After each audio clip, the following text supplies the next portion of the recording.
सिंधुदुर्ग जिल्ह्यात रविवारी व सोमवारी झालेल्या पूरस्थितीत अनेकांच्या घरात व शेतात पाणी तुंबून मोठे नुकसान झाले। त्यानंतर लोकप्रतिनिधी गावांना भेट देत फोटो काढून फक्त स्टंटबाजी केली आहे। मात्र आम्ही जिल्हाधिकाऱ्यांना ज्या ठिकाणी पाणी तुंबते तसेच अपघात होतात याची कल्पना दिली होती, तरीही त्याकडे प्रशासनाने दुर्लक्ष केले आहे।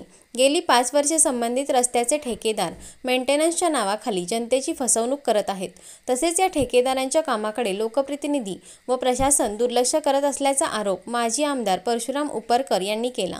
ते कणकवलीत आयोजित पत्रकार परिषदेत बोलत होते। काय म्हणाले माजी आमदार परशुराम उपरकर, पहा। राष्ट्रीय महामार्गाच्या लगत असलेल्या काही घरांमध्ये, काही शेतीमध्ये, काही लोकांच्या जागेत पाणी तुंबून जी त्यांची नुकसान झालेली आहे, या नुकसानीबाबत अनेक या राजकीय पुढाऱ्यांनी फोटो काढून काहीतरी आपण करतो असं दाखवण्याचा प्रयत्न केला। पण गेले 5 वर्ष सदर ठेकेदार मेंटेनन्सच्या नावाखाली राहिलेले 60% पैसे घेण्याचं काम करतो। म्हणजे प्रत्येक वर्षी 60%तल्या 10%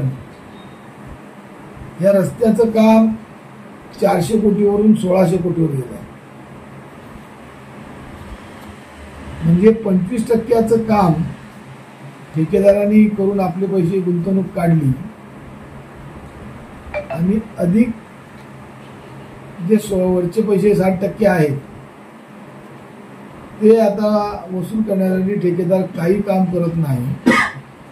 15 वर्ष त्यांच्याकडे काम आहे आणि ठेकेदाराच्या करारातील शेड्यूल 1 आणि शेड्यूल ए आणि बी मध्ये ठेकेदारांनी सर्व रस्त्याचं मेंटेनन्स, रस्त्यावरती होणारा जो नागरिकांना त्रास हा कमी करायचा आहे, पण ठेकेदार ते काही करत नाही। लोकप्रतिनिधी त्यांच्याकडे कोणते लक्ष देत नाही। ठेकेदार दरवर्षी आपलं मार्चला बिल टाकून बिल घेण्याचा प्रयत्न करतो। अजून 10 वर्ष हे अशा प्रकारचे प्रयत्न झाले, पण 10 वर्षात जे ठेकेदाराकडून काम करून घ्यायला हवं ते करून घेतलं जात नाही। याबाबत 24 जूनला मी जिल्हाधिकाऱ्यांना पत्र दिलं होतं। त्या पत्रामध्ये कुठे कुठे पाणी तुंबतं, कुठे कुठे अपघात होऊ शकतात आणि ठेकेदारांनी काय काय गोष्टी केल्या नाही याची जाणीव करून दिलेली असतानाही तर जिल्हाधिकाऱ्यांनी कार्यकारी अभियंत्यांना पत्र पाठवलं, कार्यकारी अभियंत्यांनी उपअभियंत्यांना पत्र पाठवलं,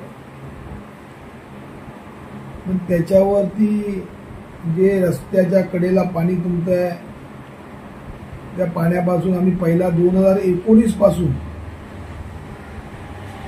जे रस्त्यावरती तुंबणारं पाणी किंवा जिथे पाणी तुंबण्याची शक्यता आहे त्या पाण्याला एक तर पारंपरिक वाळाला किंवा नदीला पाणी सोडावं अशा प्रकारची मागणी 2019 पासून करतो। 3-4 वर्षापूर्वी कणकवलीमध्ये रामेश्वर कॉम्प्लेक्सकडे पाणी तुंबलं आणि सार्वजनिक बँकेचे सुमारे 5 लाखाचे नोटा भिजल्या, हेही सर्व जनतेला माहिती आहे। त्यावेळी पण आपले लोकप्रतिनिधी, निवडलेले आमदार, खासदार तिथे जाऊन फोटो काढून आपण काहीतरी करतो दाखवण्याचा प्रयत्न केला, पण रस्ता सुरू असताना या सर्वच लोकप्रतिनिधी या रस्त्याकडे दुर्लक्ष केलं। गाड्या मिळाल्या म्हणून दुर्लक्ष केलं की काय मिळालं म्हणून दुर्लक्ष केलं याची माहिती नाही। पण या काळात जिल्हाधिकाऱ्यांच्या आपत्कालीन विभाग म्हणून नेमलेला आहे। त्या आपत्कालीन विभागामध्ये वेगवेगळे अधिकारी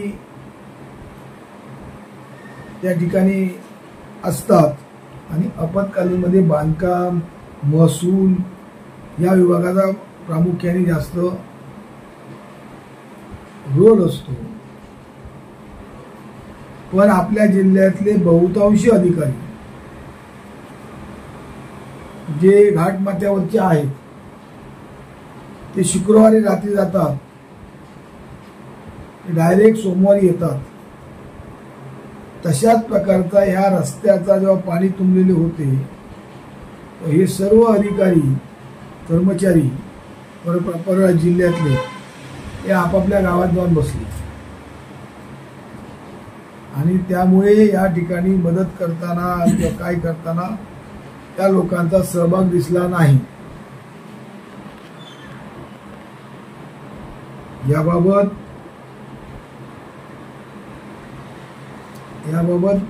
ह्या भागाचे कार्यकारी अभियंता अधिवेशन काळातला कोणताही प्रश्न उपस्थित केलेला नसताना बजेट म्हणून पैसे आणण्याच्या नावाखाली गेले 2 आठवडे मुंबईत आहेत. हवामान खात्याने जिल्ह्यातला रेड अलर्ट, ऑरेंज अलर्ट हे सर्व आगाऊ सूचना दिलेली असताना पण अधिकारी आणि या कार्यकारी अभियंत्यांनी आधी हेडक्वार्टर मुख्यालय स्वतःचं मुख्यालय सोडलं कसं हे जिल्हाधिकाऱ्यांनी विचारणारी मी जिल्हाधिकाऱ्यांना त्याच्यापर्यंत पत्र आता दिलेलं आहे. कारण वास्तविक पाहता अशा प्रकारच्या ठिकाणी या अधिकाऱ्यांनी कर्मचाऱ्यांनी मुख्यालय सोडायचं नसताना त्याकडे मुख्यालय सोडल्यामुळेच खऱ्या अर्थाने या 2 दिवसात जी हालत झाली त्याला जबाबदार ठेकेदार आणि असलेले प्रशासन आहे. त्या जिल्हाधिकारी या सर्व बाबतीत लक्ष घालून ज्या हायवेच्या बाबतीत ज्या अडचणी निर्माण झालेल्या आहेत आणि ज्याच्यामुळे जिल्ह्यातल्या जनतेची जे नुकसान होत आहे याही पावसातल्या नुकसानीचं भरपाई जिल्हाधिकारी किंवा राष्ट्रीय महामार्ग विभाग किंवा ठेकेदार यांनी दिली पाहिजे अशी आम्ही मागणी पण केली.